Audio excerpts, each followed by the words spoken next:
Alô, amigos, bem-vindos ao Gente que Fala ao vivo, de meio-dia a 1 pela Rádio Trianon, AM 740 São Paulo, Rádio Universal, AM 810 Santos, AltV, www.altv.com.br, com reapresentação 6 da tarde. Estamos também na TV Guarulhos, canal 20 UHF, canal 3 da NET em Guarulhos, 11h30 da noite. Nosso blog, gentequefala.com.br, nossa página Facebook /programa Gente que Fala, o Twitter, @Gente que Fala M, o WhatsApp 974012235, chat no site da AltV e ainda um telefone que fica à sua disposição, é o 50526622. Hoje, quinta-feira, mais uma edição do Gente do MPD que Fala, parceria do Gente que Fala com o movimento do Ministério Público Democrático. Toda quinta-feira, neste horário, nosso Gente do MPD que Fala. Advogada Roberta Rossa, prazer tê-la aqui, doutora Roberta. Prazer é meu, muito obrigada pelo convite. A senhora é especialista em negociação e mediação, é isso? Exato. Também conosco o empresário Rogério Amato. Prazer tê-lo aqui, doutor Rogério. Obrigado pelo convite. O seu nome é fantástico, o seu currículo é maravilhoso.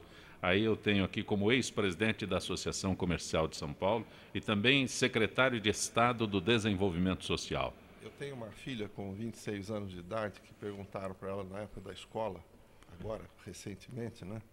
Ela tem síndrome de Down, só para dizer isso. E ela perguntaram o que seu pai faz. E a secretária mandou o currículo. E ela disse, meu pai é esse. Esse. Então você vira esse. Eu achei formidável. Mas é interessante que alguém com todas as tuas atribuições ainda encontre tempo para se dedicar a esses cargos, eu posso colocar assim, como secretário de Estado. Não é? Então, são pessoas assim que a gente tem que convocar, né? A sociedade pede. Doutor Roberto Liviano, promotor de justiça. Prazer tê-lo aqui, doutor Roberto. O prazer é meu, Zancopé, essa parceria que nos alegra e que nos permite contribuir para termos uma sociedade mais informada, com a cidadania fortalecida. E também uma grande alegria ter os nossos amigos, a doutora Roberta, o doutor Vladimir, o doutor Rogério Amato, que na verdade a questão do ex significa que tem história, que construiu muito, né? Um outro lado desta moeda, né? Portanto, é uma grande honra ter vocês aqui. Doutor Vladimir de Freitas, que bom tê-lo aqui, doutor Vladimir. É um prazer estar aqui nessa mesa, o convite foi muito agradável e estou à disposição para colaborar para que se esclareçam as coisas que têm interesse relevante para a sociedade.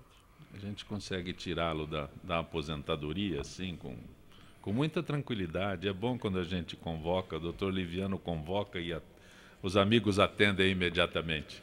Na realidade, a aposentadoria, digamos assim, é apenas um título, né, do que já se passou. Porque, na realidade, a gente continua contribuindo, continua trabalhando, estudando, se atualizando. Aliás, isso aí faz parte da vida da gente.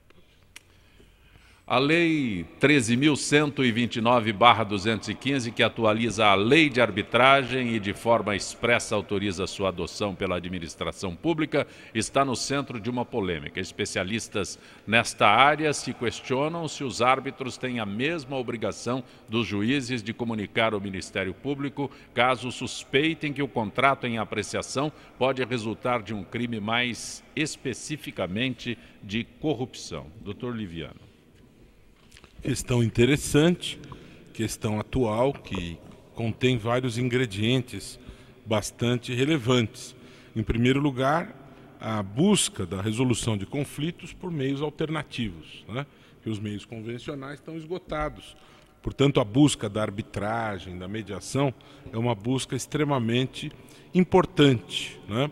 Agora, existe essa outra questão que se coloca aqui em relação ao dever de comunicar determinadas práticas das quais podem resultar crime e que, por força da lei, hoje os juízes têm essa obrigação de comunicar ao Ministério Público para as devidas providências. Pelo que eu conheço desta lei, não há essa obrigação expressa, né? Mas no meu modo de ver em relação a esse tema, até porque existe hoje um pacto universal pelo combate à corrupção. Aliás, nós estamos na iminência de concretizar um julgamento extremamente, de realizar o resultado de um julgamento, que é o caso Pisolato, em que ele praticou corrupção aqui, foi condenado aqui e se esconde atrás da cidadania italiana para ficar imune à lei, né? E na Itália a tendência é que ele seja entregue ao Brasil para cumprir a pena. E qual é a lógica que deve prevalecer? O interesse da humanidade em combater a corrupção, ele se sobrepõe à questão da cidadania, né? E interessante que na Itália, onde o Cesare Battisti não foi entregue pelo governo brasileiro. Portanto, tendo em vista que existe um valor de proteção maior ao patrimônio público, de combate à corrupção, tenho a impressão que a interpretação que se dará a esta norma é no sentido de que as pessoas envolvidas por esta lei, esta nova categoria dos árbitros, né? Eu tenho a impressão que a melhor interpretação é no sentido de que eles devem sim colaborar para que nós tenhamos a punição da corrupção. Doutor Vladimir, eu leio uma notícia dessa e tento entender por que há necessidade de uma lei, né, específica para isso. Eu imagino que as coisas se desenvolvam com naturalidade e não haja necessidade de uma lei que determine isso. Infelizmente, a nossa sociedade não está devidamente estruturada. Eu preciso que o senhor fale mais próximo aí, porque... Infelizmente, a nossa sociedade não está devidamente estruturada nesse sentido, de ter a própria, digamos assim, uma autorresponsabilidade, uma autociência das suas obrigações e tudo mais. Mas a lei, efetivamente, ela acaba sendo necessária para que se cubram essas lacunas, esses espaços. A questão da arbitragem, eu toco agora num ponto que me diz mais respeito. No campo do direito do trabalho é extremamente difícil de ser equacionada, porque no direito do trabalho existe uma série de regras sobre renunciabilidade que dificultam a arbitragem. Já se houve uma tentativa de conciliação através de comissões extrajudiciais em sindicatos, não foi profícua. Eu, particularmente, vi nesse tipo de tentativa de conciliação mais um óbice que se criou ao empregado. Não que isso daí pudesse necessariamente chegar a esse ponto. É que a estrutura, as pessoas que lidam com isso aí, elas pensam em tirar proveito dessa situação. E o que acabou sendo prejudicado foi o empregado. Inúmeras decisões que tentaram aplicar essas comissões de conciliação prévia foram no sentido de que, quando o empregado não passava por elas, ele careceria de uma condição da ação, e muitas ações se perderam no espaço por causa disso.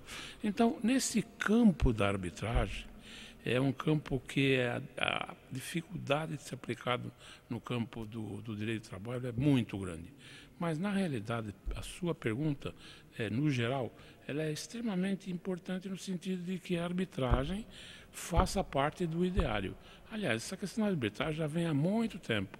E é o que me consta, essa legislação, até inclusive com a inserção desta cláusula, desse dispositivo, ela vem sendo aprimorada.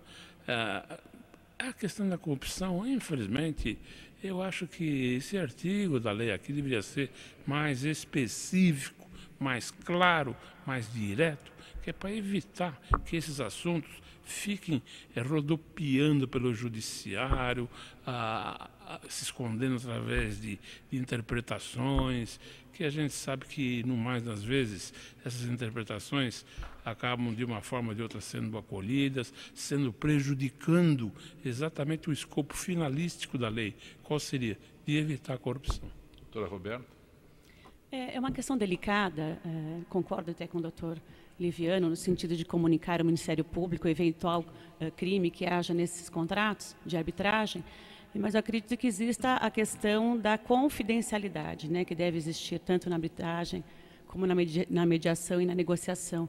É um dos requisitos principais para que a mediação possa ocorrer e os contratos de arbitragem, é a confidencialidade. Então, eu acredito que, nesse caso, se há essa exigência da confidencialidade, como é que o mediador ou o árbitro vai se sentir confortável ou não vai se sentir atuando da forma legal em avisar o Ministério Público com relação a esse eventual crime que esteja por trás desse contrato. Acredito que os especialistas dessa área devam estar desconfortáveis com relação a essa questão. Doutor Rogério Amato, quer se manifestar? Sim, eu, como usuário, né, ou como, às vezes, vítima também, e às vezes também algoz dentro dessa linha, eu vejo a simplificação, né, de uma maneira geral, como uma maneira muito boa de você ter clareza nas coisas, né? Porque está falando da sofisticação da simplicidade. Quer dizer, quando vocês todos estudam um assunto, né, para quem está usando os serviços jurídicos ou os operadores do direito, etc., isso teria que estar muito claro, né? E a simplicidade é muito importante e ela é muito sofisticada. É muito difícil você fazer esse trabalho. E acredito que o aspecto da mediação torna isso mais fácil, torna isso mais visível, né, e mais claro. E é claro que, se você olhar hoje a nossa legislação, estou falando agora como um leigo novamente, não sou especialista no assunto, mas você hoje, para contratar alguém, para dispensar alguém, para operar uma empresa qualquer, quer dizer, é um manicômio. É um manicômio. E eu estou dizendo isso a vocês até pelo contato com empresas estrangeiras. Já eu tive esse privilégio de lidar com de várias origens, etc. Quer dizer, o que isto está emperrando, o crescimento do Brasil, os investimentos no Brasil, é uma coisa absolutamente visível e clara.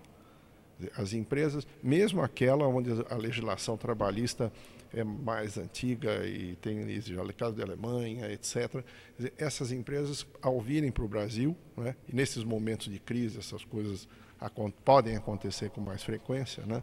Hoje nós estamos vendo pela primeira vez uma barreira no caso da legislação trabalhista. Então, eu sei que da dificuldade que existe de fazer com que isso passe a ser mais simples, mas era absolutamente necessário. Para o bem de todos. Para o bem do trabalhador, para o bem porque o que nós estamos vendo hoje é quase uma cassação ao direito do trabalho, né? Nós estamos vendo esse direito do trabalho ser cassado de alguma forma, porque você de antemão já se previne para que não faça a contratação, principalmente em momentos de crise como o que nós temos hoje. Doutor Rogério, aproveitando a tua presença aqui, ampla reestruturação fiscal, este é o termo que o governo federal utiliza, né, nessa proposta orçamentária para 2016, plano plurianual de investimento, né, o PPA, vários termos aqui que ficam um emaranhado, e eu, como apenas jornalista, fico tentando decifrar. Sim. Aonde nós vamos chegar com essas propostas do governo aqui? A algum lugar? Não sentimos, ainda não tomamos não tomamos conhecimento claro ainda do PPA e como isso está colocado, né? Nós estamos vendo intenções nesse primeiro momento de reorganizar a casa, né? Nós todos gastamos mais do que nós, nação, né? Nós gastamos mais do que devíamos e hoje, simplificadamente, estamos vendo a situação que nós nos encontramos. E volto a dizer, dentro da mesma linha, no caso dos impostos no Brasil, aqui em São Paulo, vocês devem ter esse número melhor do que eu, o número de causas que entopem o nosso judiciário de uma maneira geral aqui em São Paulo, você tem 80% delas são demandas com o Estado, né? Impostos. 25 milhões de processos. 25 milhões de processos, quer dizer, 25 milhões de processos. Então, isto tudo, quando, de novo, você analisa, você vê que isso faz parte do custo Brasil, né? Eu estava só tentando... tem uma empresa muito conhecida, eu já lembro o nome, que fez um levantamento para ver quanto custa, em média, para as empresas poderem se habilitar para pagar imposto. Não é o imposto. A empresa se habilitar para pagar imposto, né? Então, isso dá, em média, 4% sobre o custo médio das empresas, que vamos arbitrar em 60% sobre as vendas brutas. Então, 4% sobre 60%, nós estamos falando em 2,4% sobre o faturamento bruto das empresas. É o custo das empresas para você se habilitar para pagar imposto. É o contador, é o advogado, são as consultas, etc. O que você tem que ter internamente, o que você tem que ter como assessorias, etc. Porque esse emaranhado, né, faz com que você tenha esse custo fantástico, que isso não existe em lugar nenhum do mundo. Nós somos o país que mais complica e que hoje nós temos certeza é que isso está ruim para as receitas todas, para federal, estadual, municipal. Isso está ruim para o governo, porque não consegue. Eu ouço toda hora dizer que nós temos aí um monte de ações. Mas é exatamente isso, o final do texto diz aqui, né? A revisão de metas programadas. Mas você percebe a última frase aqui, o que diz? Sim. Vai aumentar imposto. Sim. Certo? No fundo, o que você diz é isso. Olha, está tudo muito bem, essa história toda refaz tudo, e você aumenta o imposto. Porque você está num momento em que, por exemplo, o caso do Estado de São Paulo, eu sei, se você não fizer nada, se você não contratar uma pessoa, a folha do Estado aumenta 4% ao ano, real. Você imagina isso numa empresa, você não sobrevive dessa forma, né? Então nós estamos criando uma situação que tem o lado bom da história, que isso vai ter que ser revisto. A verdade é que cura, né? Não tem jeito. A hora que você se enfrentar com essa realidade, você vai ver.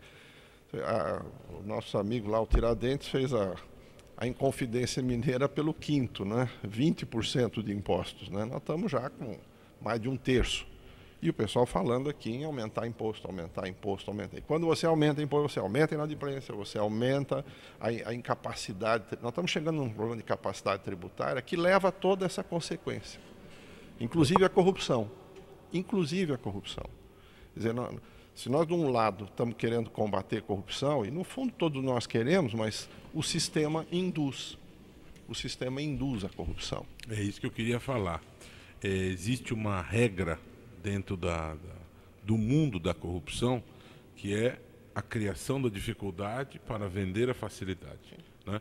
Um sistema complicado, cheio de reentrâncias, cheio de atalhos, ele tem alto poder corruptivo, né? Portanto, quando se pensa em reestruturação, em plano plurianual, a ideia em si é ótima, é importante que se planeje, né? Aliás, temos aqui na mesa um planejador. O Rogério é uma pessoa que tem esta história, né? Nós precisamos de planejamento, precisamos de políticas públicas, aliás, precisamos de política pública anticorrupção, né? Isso é algo que o governo precisa absorver como uma preocupação prioritária, né? Ter esta política pública anticorrupção. Em matéria tributária, aliás, já tive a oportunidade de ouvir o Rogério falando a respeito disso, nós precisamos simplificar, reformar esta engrenagem toda, porque ela tem alto poder corruptivo, né? Então nós precisamos otimizar isso, não simplesmente aumentar impostos, porque é muito fácil. Você aumenta imposto, você não busca eficiência, você não simplifica, é um movimento extremamente fácil, cômodo e preguiçoso, né? Nós precisamos buscar a eficiência, precisamos buscar a desburocratização, né? Precisamos simplificar. O Brasil é um país que muitos chamam de país de jabuticaba, Doutor Liviano, eu retorno à pergunta que eu fiz ao doutor Vladimir há instantes, se precisa de uma lei. Pois é. O Brasil já criou o Ministério da Desburocratização, não é? Porque é tanta burocracia, não é, Vladimir? Sim. Mário Andreasa, né? Que era o ministro da Desburocratização. Não, Hélio Beltrão. Hélio Beltrão. Mas Hélio o Mário Beltrão. Andreasa também foi, não foi? Não, Hélio Beltrão. Transporte. Hélio Beltrão. Confundi. Mas esta preocupação é porque realmente o Brasil, infelizmente, apresenta esta situação como algo cultural, né? E aqui se fala em mudança nas regras de vários programas sociais, precisa ouvir a sociedade também, né? Para você mudar essas regras, precisa ouvir. Acho que é uma questão democrática importante. Doutora Roberta, quer se manifestar sobre isso? Doutor Vladimir? Ok. Doutor... Eu vou pegar o gancho para a próxima questão. Deixa eu aproveitar aqui que o Jaime do Jardim Bonfilioli, ouvinte, né, do doutor Roberto, cadê a pergunta do Jaime? De vez em quando pula aqui, eu não tenho essas, né, mas entra uma nova. O Jaime é um dos mais fiéis. Doutor Liviano, juridicamente o que pode ocorrer com uma revista semanal brasileira que noticiou uma falsa conta em um banco da Suíça, que seria, sobre o Romário, que teria uma conta na Suíça, o Jaime do Jardim Bonfilholi. É interessante a pergunta do Jaime. Obrigado, sempre atento, sempre participando. Jaime, existe responsabilização aí, a meu ver, principalmente no plano civil. O Romário, ele tem direito a pedir uma indenização. Aliás, o que se noticia é que ele pediu 75 milhões, né, como indenização. Está certo que ele tem notoriedade, ele tem o baixinho que ganhou a Copa de 94, mas eu acho que 75 milhões talvez tenha exagerado um pouco. Né? É o dinheiro que está faltando na conta. Né? Pois é, mas as pessoas precisam ter responsabilidade. Ele quer abrir uma negociação. Por aquilo que divulgam. Então existe um dever de indenizar. Não acredito que tenha havido intenção criminosa nesta divulgação. Eu vejo aí, nesta hipótese, uma responsabilidade nitidamente civil. E com certeza ela será mensurada pela Justiça. O Romário rapidamente já providenciou aí a propositura de ação e esse é um assunto que vai ser examinado pela Justiça. Doutor Rogério Amato, Márcio da Lapa pergunta sobre sua posição ou sobre empresários e comerciantes que ofereceram almoço aqui em São Paulo em homenagem ao deputado Eduardo Cunha. É o Márcio da Lapa que pergunta. Interessante. Bem, o Eduardo Cunha tem um papel institucional. E com esse papel institucional, é normal, é bastante razoável que entidades façam esse tipo de encontros, e isso é mais ou menos comum dentro das entidades, né? Agora, eu acho que é chegado o momento de nós repensarmos a representação. Né? Nós estamos vivendo uma crise muito grande de representatividade. Né? Quem te representa? Essa é a pergunta. Você se sente representado por alguém? Exatamente. Né? Então, quando você tem essa situação, nós estamos vendo hoje que são convescotes, né? Quer dizer, imediatíssimos, né? Para resultados, tentativa de resultados imediatíssimos. Acho que estava na hora de nós repensarmos, porque isso também está ficando caro para o Brasil. Se você pegar todos os sistemas de representação e ver o que aconteceu com todos eles, estou falando tanto de trabalhador como de patrão, de uma maneira geral, patrão, ainda termo da minha idade, né? Então, mas o que acontece é que você vê que isso está muito caro. Isso está muito caro. Com raras exceções, São Paulo é uma delas em que esse dinheiro da representação reverte em benefício do trabalhador ou até das próprias empresas, mas de uma maneira geral você não se sente representado. Então, esse é um aspecto importante. Então, eu vejo esses encontros, eu mesmo já fiz muitos, já participei de muitos, é quase uma, como é que eu posso dizer, uma rotina. Né? É alguma coisa rotineira, eu vejo muito pouco resultado concreto nisso. Está sempre remediando alguma coisa, consertando alguma coisa. Eu gostaria de ver esse grupo todo pensando o futuro da indústria no país, né? O futuro, de uma maneira geral, do comércio exterior, como a infraestrutura pode afetar isso tudo. As boas cabeças tentarem pensar nós estamos muito pensando olhando o pé.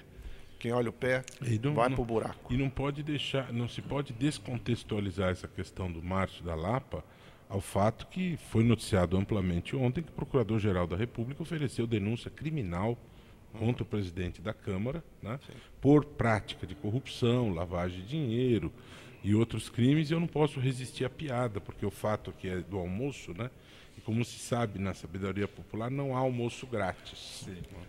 Doutor Vladimir, Vera Souto, porque o Brasil é um dos poucos países, nenhum deles é o primeiro do mundo que tem... Nenhum país de primeiro mundo tem justiça do trabalho. Lembrando que nos Estados Unidos, questões trabalhistas são resolvidas pela justiça comum, que é bem mais rápido que no Brasil, pergunta Vera Souto. Essa questão da justiça do trabalho, na realidade, ela remonta já à própria Itália. A Itália tem um sistema diferenciado também da justiça do trabalho. A própria CLT nossa, uma boa parte, ela é baseada na época do Getúlio Vargas, exatamente na Carta del Lavoro italiana. todo aquele ranço, eu costumo dizer nesse sentido, aquele ranço sindicalista vem tudo dali, e isso aí ficou tão arraigado que hoje a gente sabe, falando em imposto, vem até à baila o assunto. Já foi debatido muito a questão do imposto sindical, e vira e mexe esse assunto aí é esquecido, porque não interessam aos donos do imposto. Isso aí é um imposto que, na realidade, não existe. É uma questão fabricada para dar legitimidade a quem não tem, para poder manter no poder quem não pode ficar no poder. E vários aspectos da CLT, não obstante as críticas que se teçam contra a CLT, remontam a esse período. Há outros benefícios que a CLT trouxe, não só para o empregado, mas também para o empregador, estabeleceu uma certa harmonia na relação de trabalho em muitos aspectos, mas é claro que existem ranços que precisam ser corrigidos com o tempo. Mas a Justiça do Trabalho, ela não é assim um fator, como todo mundo costuma dizer. O empregado entrou na Justiça, ganhou. Não é bem assim que funciona. Porque o juiz do trabalho é um juiz togado como qualquer outro juiz togado. Ele está lá para aplicar a lei. Eu costumo dizer que no campo do direito do trabalho existe muita legislação que ela é perversa. E, por coincidência, perversa em relação ao empregado. São situações, por exemplo, o rito sumaríssimo no processo de trabalho. Quando ele foi instituído, ele foi uma perversidade contra o trabalhador. Porque o trabalhador, para ele entrar com ação, ele tinha que ter um profissional especializado em liquidar previamente seus direitos para poder entrar com a ação. Isso aí já era um óbice muito grande para você entrar com a ação. A questão que eu me referi agora há pouco também, a questão da conciliação prévia. Enfim, são questões que dificultam também. Do lado da empresa, é claro que existe uma porção de percalços que também incomodam e tudo mais. Mas a Justiça do Trabalho, o próprio juiz do trabalho, é um juiz como o juiz federal, um juiz do civil, o juiz que atua na parte administrativa, é um juiz que está lá para aplicar a lei. Se a lei é mal feita porque nós, e insisto nisso, nós, a sociedade em geral, não sabe escolher seus representantes. E nós, quando não sabe escolher, a gente tem exatamente esses óbices. Questão simples que eu sempre coloco. No campo do processo penal, e o Liviano é muito mais doutor nesse assunto do que eu. Vou até me aventurar, me desculpa, Liviano. Por que não existe uma reforma efetiva e eficaz do processo penal? Porque os primeiros que entrarão nessa berlinda são aqueles que fazem a lei. Eles que vão ser os primeiros que vão estar nessa berlinda. Se discute agora a questão da prerrogativa de foro. Alguns já perceberam que a prerrogativa de foro dificulta, de uma certa forma, a defesa. Porque começa no Supremo e termina no Supremo. Não tem nada a Corte de Haia, a Corte de São José, nada disso aí. Termina por ali. Então a coisa é um pouco complicada. No direito do trabalho é a mesma coisa. É a mesma coisa. Existe muita legislação que não é modificada por quê? Porque interessa a grupos. Eu diria até, não querendo particularizar, mas são coisas que a gente sabe, questão de trabalho escravo, isso já foi detectado em fazendas de muitos políticos por aí, tudo. Então, uma legislação que muda tudo isso aí fica um pouco difícil. Mudanças são necessárias, precisamos caminhar nesse sentido. Como toda quinta-feira, nós temos a participação da Associação dos Funcionários Públicos do Estado de São Paulo, hoje conosco, a Camila Nogueira, que é do setor de eventos da FIPESP. Camila, boa tarde. Boa tarde, Zancopé. Boa tarde a todos os participantes do programa. Boa tarde, ouvintes do Gente que Fala. Camila, vamos falar sobre doações para projetos de combate ao câncer. Pessoas físicas e jurídicas que contribuírem com doações para projetos na área de oncologia podem ser beneficiadas com deduções fiscais no imposto de renda. É o que determina o Programa Nacional de Apoio à Atenção Oncológica, PRONON. Qual a finalidade do PRONON, Camila? Implantado pelo Ministério da Saúde, o programa visa incentivar ações e serviços desenvolvidos por entidades, associações e fundações privadas sem fins lucrativos, no campo da oncologia. A intenção é captar recursos para fomentar o combate ao câncer em todas as suas vertentes, incluindo pesquisa, tratamento, diagnósticos e reabilitação. Camila, e como proceder para participar, Camila? Pessoas físicas têm até o ano calendário de 2015 para aderir ao programa e as jurídicas até 2016. Neste último caso, a dedução contempla o valor total das doações e patrocínios do Imposto sobre a Renda, base do lucro real, apurado na declaração de ajuste anual. As doações não se restringem apenas a valores pecuniários, dinheiro, ou seja, podem ser feitas também por transferência de bens, móveis ou imóveis, comodato ou cessão de uso de bens imóveis ou equipamentos e realização de serviços de reparos em bens. Há ainda a possibilidade de fornecer materiais clínicos hospitalares, como medicamentos e produtos de alimentação.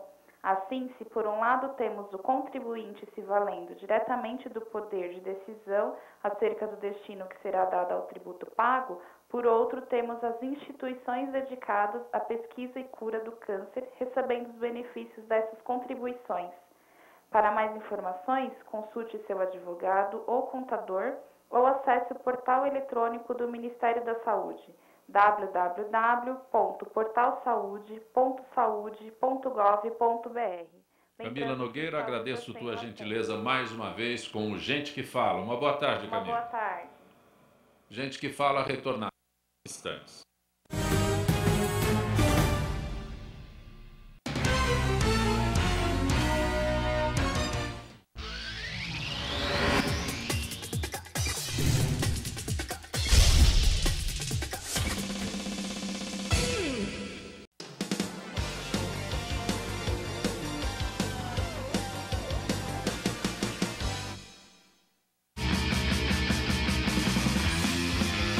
Alô, amigos, eu sou o Zancopé Simões. Acompanhe Gente que Fala de segunda a sexta-feira ao meio-dia pela AltV, www.altv.com.br, a sua TV da internet, e na rádio Trianon, AM 740 São Paulo. Programa Gente que Fala, com as principais manchetes do dia, informação, prestação de serviço e tudo o que acontece no Brasil e no mundo pela ótica de convidados sempre muito especiais que proporcionam a oportunidade de conhecer as várias faces da notícia. Gente que Fala, de segunda a sexta-feira, meio-dia. Espero você.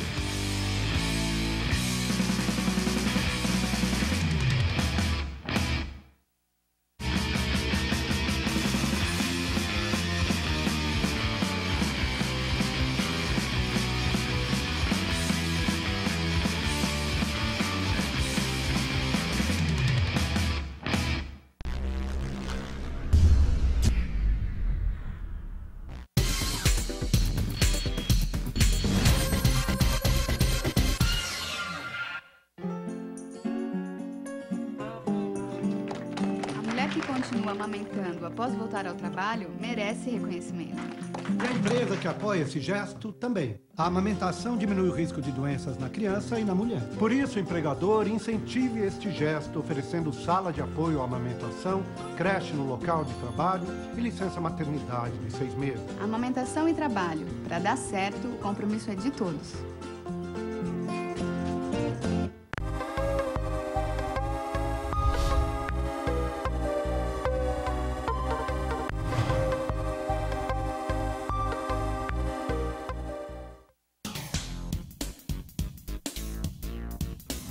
Sim, meus amigos, muito prazer, sou Sérgio Oliveira e estou aqui para lembrar vocês que toda segunda-feira, 9 horas da noite, eu estou aqui na TV da internet com o Futebol Alternativo TV. Sim, Série D, Série C, Copas Estaduais, as discussões de acesso, tudo aquilo que nenhum outro programa esportivo fala, tem a coragem, a capacidade de falar, nós falamos aqui na TV. Toda segunda, 9 horas da noite, só aqui na TV da internet.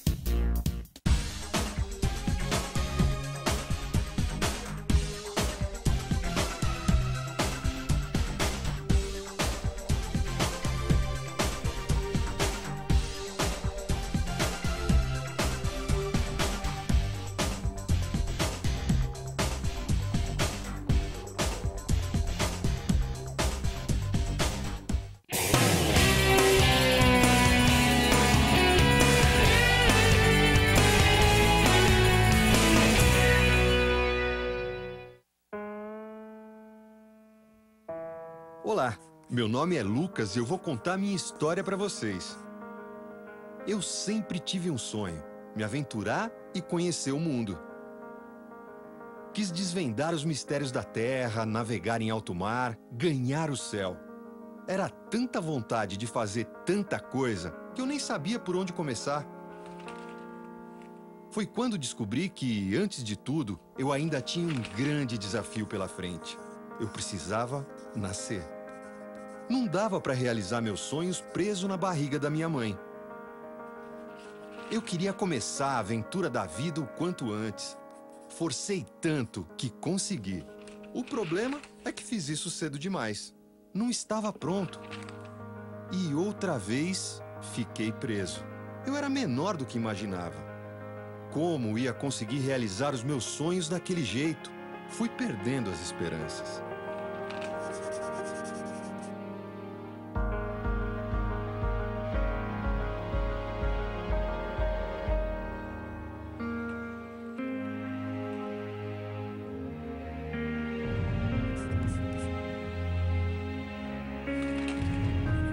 Foi quando descobri que tinha uma coisa que podia me ajudar muito: leite materno.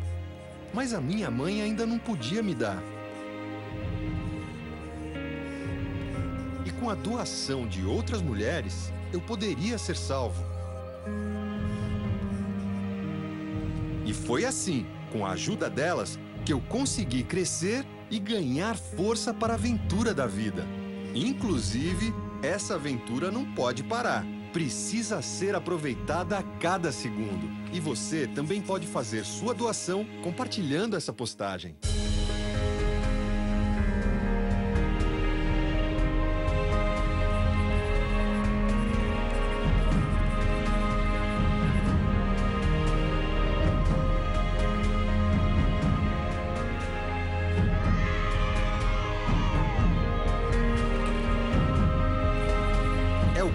Federal trabalhando para o Brasil avançar.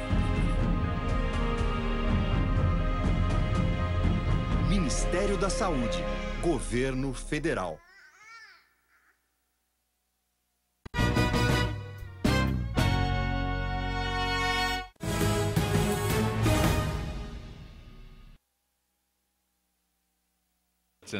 São Paulo, Rádio Universal, AM 810 Santos. AltV, www.altv.com.br, com reapresentação 6 da tarde, TV Guarulhos, canal 20 UHF, canal 3 da NET em Guarulhos, 11h30 da noite. Amanhã, na Assembleia Legislativa de São Paulo, audiência pública sobre novo projeto de lei que discute porte e registro de armas e que, se aprovado pela Câmara dos Deputados, revogará o Estatuto do Desarmamento. Amanhã, 2 da tarde, no auditório Franco Montoro, aberto ao público, essa audiência é aberta ao público. Conosco hoje, o promotor de justiça Roberto Liviano, que é presidente do MPD, é o Movimento do Ministério Público Democrático. Toda quinta-feira, gente do MPD que fala. Também conosco o juiz de trabalho Vladimir de Freitas, juiz aposentado, o empresário Rogério Amato e a doutora Roberta Rossa, que é especialista em negociação e mediação. Doutora Roberta, o governador Alckmin declarou oficialmente terça-feira, pela primeira vez, a existência de uma crise hídrica no Estado. Afirmou existir risco para o eu não sei se é risco para o abastecimento ou risco de desabastecimento. O português nos remete a muitas, né, a muitas dúvidas. Desabastecimento. E são as duas faces da mesma moeda. Depende, né? Para ele é risco de abastecimento. Nós já estamos com desabastecimento, né? Uma região que abriga quase a metade da população paulista, e o governador afirma que ações de caráter especial poderão ser tomadas, mas não diz quais são essas ações. Não diz. Na verdade, nós vivemos uma crise política. Aliás, ele inaugurou uma obra aí de um reservatório seco, né, que serviria para abastecer o Alto Tietê. Nós vivemos numa crise política, ética, econômica sem precedentes, né? Então, eu acredito que todas as medidas cabíveis, emergenciais, ainda que seja de forma repressiva, emergenciais, circunstanciais, excepcionais, são bem-vindas e necessárias.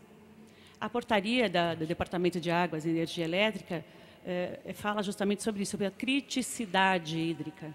Na realidade, o próprio governador, ontem mesmo, disse que ele não está, com essa portaria, ele não está declarando o desabastecimento, mas sim evitando o desabastecimento com essa portaria, para que tome medidas emergenciais, excepcionais, para que as obras em andamento saiam com mais rapidez e também os licenciamentos ambientais sejam mais rápidos. Eu acredito que eu tenho a minha metade do copo, ela é sempre cheia, então eu falo que nós temos que acreditar. O Rogério falou sobre as medidas a serem tomadas por todas as entidades para que possamos viver um país próspero. Eu até gostaria de falar, na realidade, eu queria parabenizar o presidente da OAB Federal, Marcos Vinícius, porque ele tomou esse caminho através da Carta à Nação, que também foi publicada ontem, e foi criado um fórum, né, de debates, um fórum visando medidas alternativas, medidas emergentes, inclusive não só a AB Federal, mas alguns departamentos e entidades, conjuntamente, agricultura, saúde, e também do trabalho, né, a Confederação Nacional do Trabalho também, visando esse debate para que criemos possibilidades, todas as entidades que possam criar possibilidades e alternativas para que a crise seja não só a crise hídrica, mas a crise em todos os estágios. Agora, eu fiz um comparativo. A fonte G1 de janeiro de 2015 e a fonte portal IG, né? Agora de agosto, nós estamos, salvo engano, estamos operando com capacidade maior hoje do Alto Tietê, que corresponde a 40 municípios, né, de São Paulo. Se em janeiro operava com 11,1%, hoje o Alto Tietê, que abastece 4,5 milhões de pessoas, hoje ele está com 18,1%. O governo fez um rearranjo, porque essa parte da Cantareira abastecia uma população de 6 milhões de pessoas. Maior. Aí o governo fez um rearranjo, para que pudéssemos diminuir o número de pessoas que se utilizavam daquela parte do sistema. Me parece que houve em todos os sistemas, né? Essa fonte fala dos níveis de sistemas de abastecimento: Cantareira, Alto Tietê, Guarapiranga, Alto Cotia, Rio Grande, Rio Claro, todos com maior, né? Isso não quer dizer que nós possamos estar tranquilos absolutamente. Até o próprio governo fala da criticidade hídrica. O que nós temos que tomar eu acho que acreditar nesses meios nessas situações de emergência, ou os licenciamentos ambientais para que possam andar mais rápido. Nós temos que acreditar que essas situações de emergência podem ser tomadas, só que o governo não diz quais são essas, né? Essas situações, essas medidas emergenciais excepcionais que serão tomadas. O governo não fala. Doutor Rogério? Esse assunto, eu acredito... Eu vou contar uma historinha rápida aqui do Jânio Quadros, que eu vivi. Na época que o Jânio estava no governo, você se lembra que eles faziam aquelas cenas histriônicas no meio da rua, etc. Na época eu fumava. E janela aberta dos automóveis, e eu estava com um cigarro, né, para fora. E eu me lembro que no dia ele parou um carro e multou, fez um escândalo danado, foi para a primeira parte de um sujeito que tinha jogado uma ponta de cigarro no chão, né? No dia seguinte, eu com o meu cigarro, estava com o cigarro na ponta, disse, espera aí, e apaguei o cigarro dentro do carro. Não fiz mais isso. Anos depois, muitos anos depois, num almoço com ele, eu contei esse caso para ele. E ele já bastante idoso, tal, ele parou assim e disse assim, governar é dar sinais. Quer dizer, essa história, a questão toda da água, não é um problema do Alckmin. Esse não é o problema da Sabesp.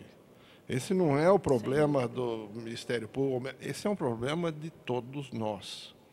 Eu tenho netos agora. Eu olho para esses meus netos, hoje me dá pânico de pensar que eles não vão ter água. A história da água não é falta de chuva. A história da água é muito mais complexa. Basta olhar o nosso rio, olhar o rio símbolo do estado de São Paulo. É o único rio do mundo, um dos raros do mundo que corre para dentro, certo? Que foi o cerne da nossa colonização. O estado de São Paulo é o que é em grande parte por causa desse rio, né? Que fez com que a interiorização pudesse acontecer de uma maneira mais fácil, né? a usina Henry Borden, tudo isso tem uma história, tem uma lógica maravilhosa que fez o desenvolvimento do Estado de São Paulo. Você olha esse rio, símbolo hoje nosso, e vê aquele esgoto que nós todos fazemos. Nós todos, cada um de nós faz esse rio ser a porcaria que ele é. Então, o problema não é só economizar água, o problema é sujar a água que a gente está usando. Então, sem querer ser eco-chato, que eu não sou e nem tenho competência para isso. Mas, de novo, se nós todos não recebemos... E aí que entra o papel de governo. O papel de governo, além de fazer essas obras todas, todos os governos e todos nós temos que nos mobilizar para uma questão que é de sobrevivência. Não é mais uma questão simples de falta disso ou falta daquilo, é uma questão de sobrevivência. Deixa eu achar aqui, doutor Vladimir, às vezes eu me perco aqui nos... Eu queria falar rapidinho sobre isso também. Nesta linha do Rogério, eu acho que tem que se enxergar isso sob suas diversas nuances mesmo. Não é uma questão simplista, né? Eu acho positivo o fato do governo ter a coragem de admitir a crise. É bem verdade, como a própria notícia coloca, que este reconhecimento ele vem 1 ano e meio depois que a crise eclodiu. E neste interregno tivemos eleições, né? As pessoas não tinham tanta clareza a respeito disso, né? Então, é importante a transparência, é importante a atitude responsável de quem gere, né?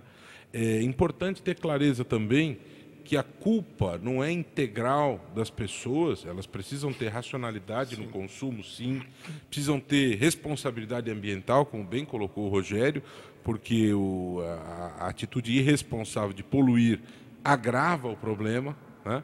É necessário ter seriedade ambiental, é necessário que cada um faça o seu papel e que nós tenhamos a ideia de uma política pública, e política pública nacional.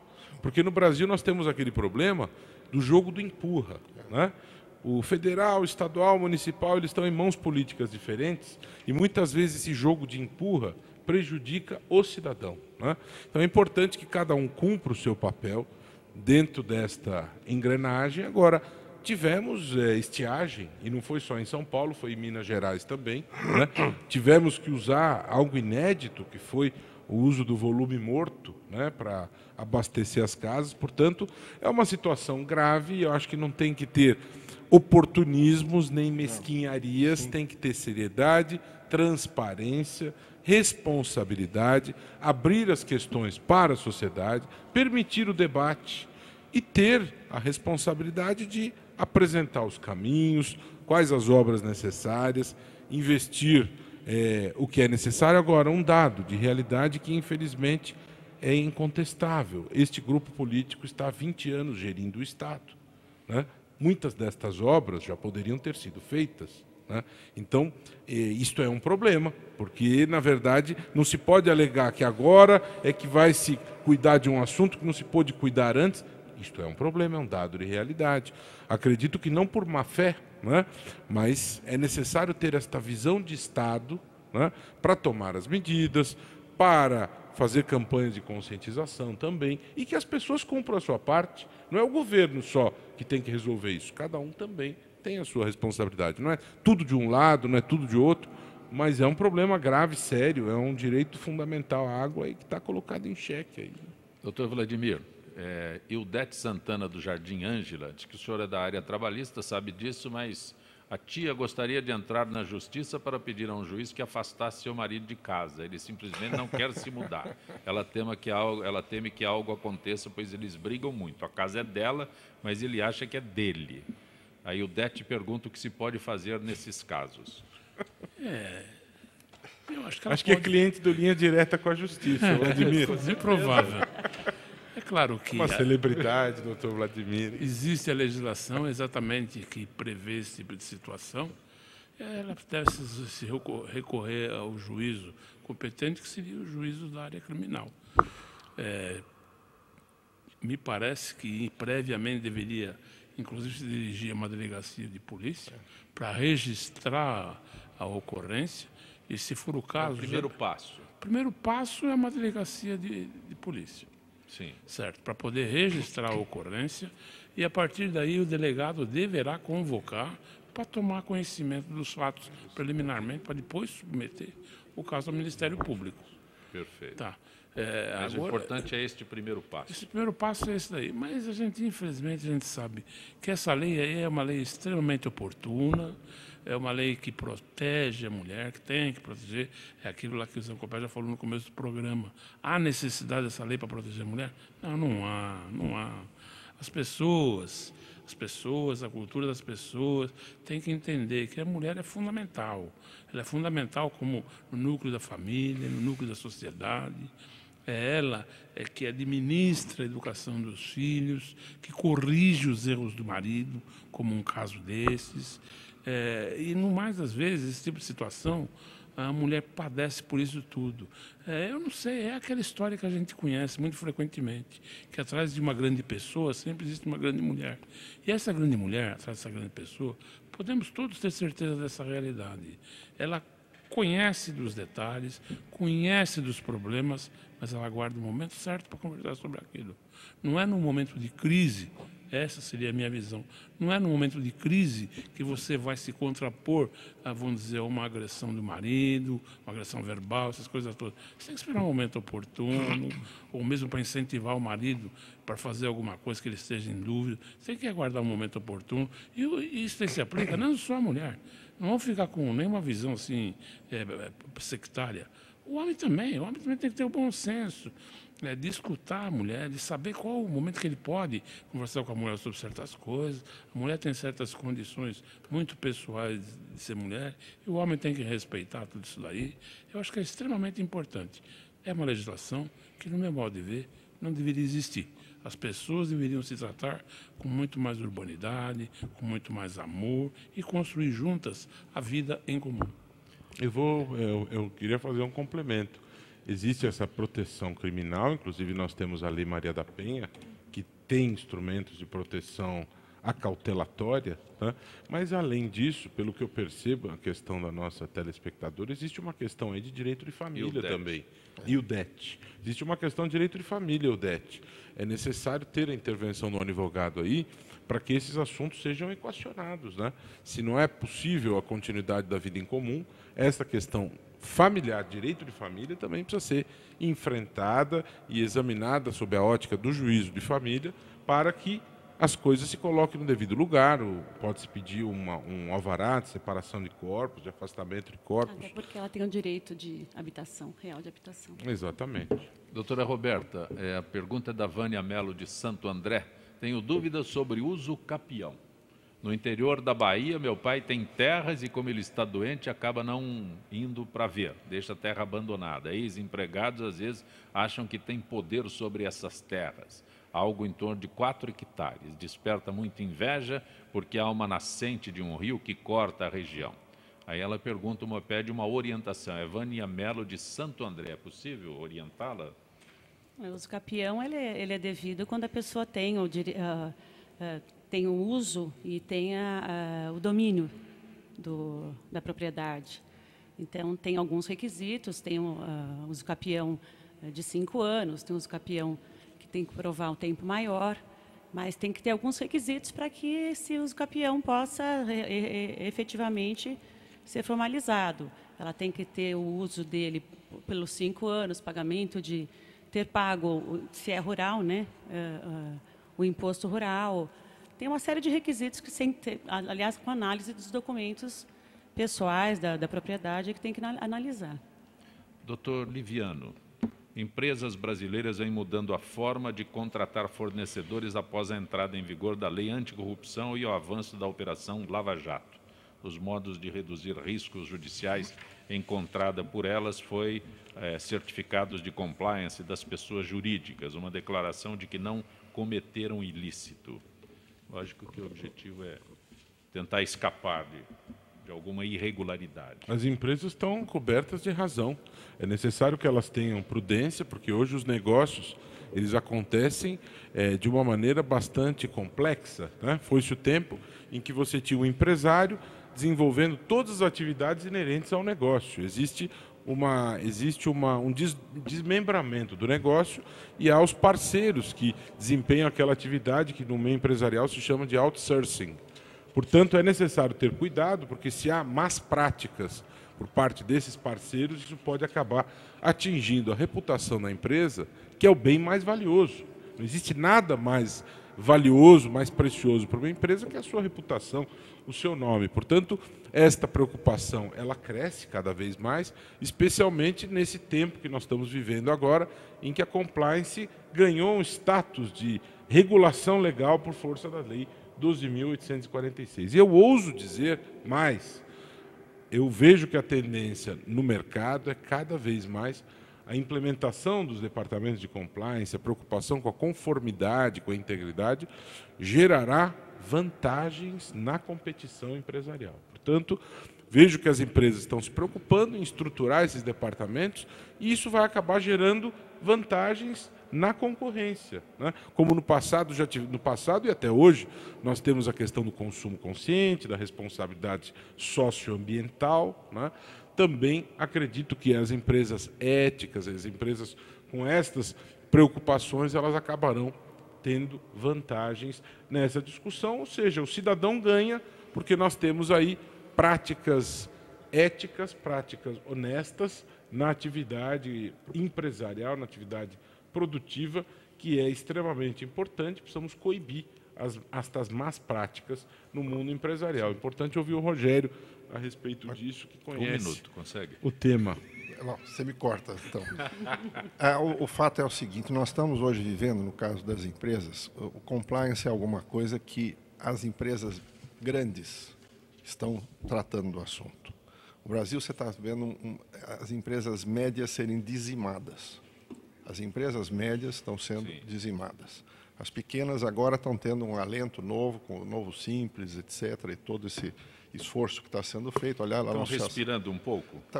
Tem perspectiva, tem perspectiva. Você não pode tratar o mesmo assunto da mesma forma com todas as pessoas. Estava vendo o caso daquela senhora que lá usa o capião. Coitada, ela não tem nem como fazer isso lá. Em algum lugar, alguém tinha que proteger essa mulher. Que ela fosse em algum lugar e dissesse, olha, tem isso aqui, como é que eu resolvo isso? Alguém que... Porque essa é a realidade desses fundos de mundo que nós temos aí. E o caso da empresa média, que é o sonho do pequeno empresário, é ser grande. O sonho do pequeno empresário não é ficar, ele quer crescer. E a empresa média está no mata-burro no Brasil. Se ela cresce, certo? Ela é absolutamente visada por fisco, por coisa, etc. Se ela não cresce, ela morre, né? Então, nós estamos num momento, de novo, da absoluta necessidade de simplificação. A simplificação, tanto tributária como na área trabalhista, etc., é uma questão também de sobrevivência do negócio. Doutor Rogério, não temos mais tempo, doutor Rogério. Eu agradeço imensamente tua participação no nosso Gente que Fala. Vamos trazer o Rogério de volta aqui, tem muita coisa para falar. De tê-lo aqui outras vezes. Muito grato. Doutor Vladimir de Freitas, foi muito bom tê-lo aqui no Gente que Fala. Pude recordar tua voz aqui das nossas madrugadas anteriores. Sim, com certeza. Eu fiquei contente de estar aqui, porque o programa é bastante aberto, a gente pode expor bem, esclarecer o máximo possível a nossa querida sociedade. Doutora Roberta Rossa, grato por ter vindo ao Gente que Fala. Eu que agradeço participar dessa mesa de debates. Muito obrigada. Doutor Roberto Liviano, agradeço a tua gentileza, sei que é um incentivador do Gente do MPD que Fala. Quinta-feira teremos outro. Precisamos de gente que fala. Com gente que fala, a sociedade está mais esclarecida, a cidadania mais forte, as pessoas melhor informadas. Portanto, o MPD só pode agradecer ao Gente que Fala, a você, a Roberta, ao Rogério e ao Vladimir, e que nós possamos continuar a nossa parceria para que as pessoas continuem bem informadas e os direitos mais respeitados. Gente que Fala tem a direção-geral do jornalista Fausto Camunha, a diretora de produção Zenilda Salvato, redação Raela Brandão, Pedro Schiavon, na pauta José Carlos Sicarelli, produção cultural Ricardo Godoy, na rádio Trianon Benebené, Cléo Rodrigues, Neildo Neres, Ricardo Valim, na direção da Altivia Alberto Luquete, na técnica James Eduardo, Marcelo Fontan, Sérgio Oliveira e Iago Matsumoto. Estaremos de volta amanhã, meio-dia. Gratos, até lá.